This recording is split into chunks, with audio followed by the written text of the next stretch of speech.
Hi everybody, I am Ashley Glazer and I'm doing my video form 1 informed consent form. Through a simple Google search, I found an informed consent form for West Texas Counseling and Guidance located in San Angelo, Texas.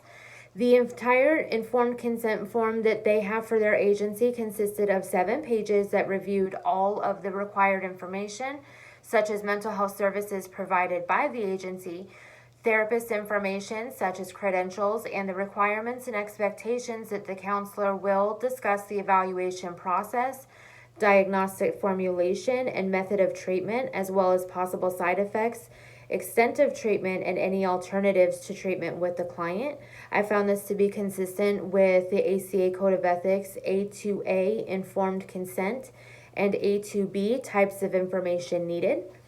The consent form continued to cover the expectations that the agency had with the clients regarding setting up appointments and also canceling appointments. They indicated in their consent form that they are at liberty to charge a client for a missed individual session.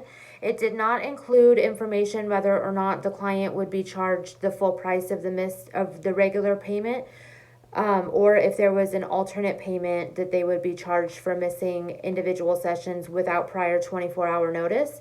It also did include information that stated that the counselor's discretion can be used in canceling an appointment for a client if they come to the group or individual session sick, or if they come with a minor child who could potentially be a distraction in the session. Another good point that I was mentioned in their consent form that I appreciated was establishing the expected relationship between a client and the therapist.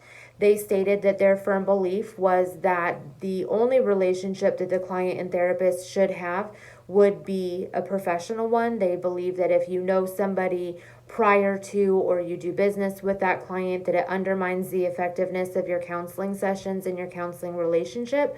I found this to be extremely important because as somebody who works with substance abuse clients, I have noticed that sometimes they try to get to know you on a personal level, or they try to extend that relationship in hopes of being manipulative. So I found that to be extremely helpful, and I also found it to be in accordance with the ACA Code of Ethics A6, which is managing and maintaining boundaries in professional relationships.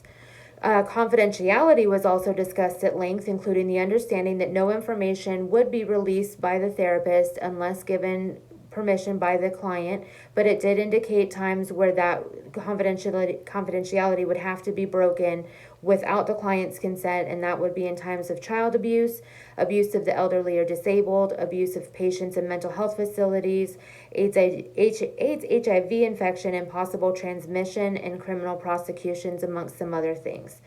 I also found that the E1B client welfare was covered in their consent form as well, and making the client understand and aware that when they're doing counseling, they can sometimes come across information about themselves that is difficult and can lead to feelings of anxiety and sadness. And while it is both the client and the counselor's permit or stance to make sure that they're both making efforts in the client relationship, it is ultimately up to the client to be responsible for maintaining and establishing the lifestyle changes and choices that come as a result of therapy.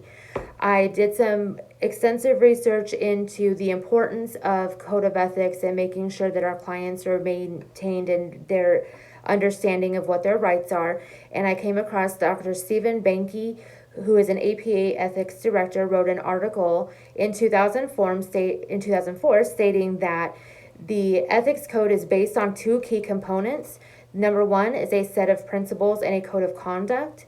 He further states that providing a client with informed consent, it shows respect towards a client's right to self-determination by informing the client of whether or not they want to get into the counseling process with us and knowing what their rights are. I noticed the informed consent between Florida and Texas did not have that many differences between the two of them, which I found nice, as though you're not getting a lot of different situations from state to state. Thank you so much for taking the time to watch my video. Have a great day.